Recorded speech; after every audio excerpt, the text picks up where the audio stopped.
It's not all about the money in project management, so forget about the price tag. Well, for this lesson at least. Because here we're going to discuss the non-financial resources that will be needed for a project. Primarily, non-financial resources are humans, so that's what we're going to focus on now, human resources. Right, let's cut to the chase. It's time for another analysis. There are 4 parts to it. First, you define the type of resources. Then, you estimate how much time you will need.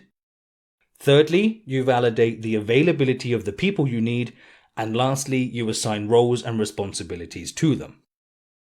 As project manager, the first thing you should do is take your work breakdown structure as you have before and understand what kind of support is needed to execute the project.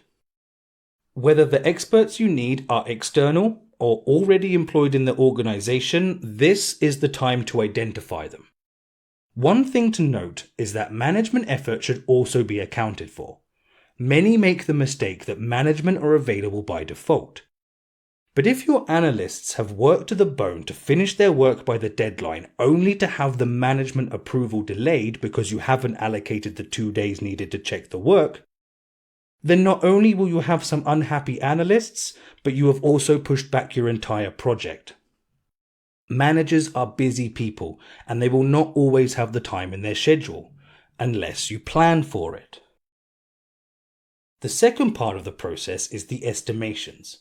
You need to estimate the time each expert needs to dedicate to complete each of the activities. And don't forget your optimism bias and adding buffers. The tactics and charts we have used so far translate nicely to this area too. The next 2 parts we will cover in the next lessons, as they get a little more complex. After all, we are dealing with people who have varying schedules and workloads. So I'll see you there.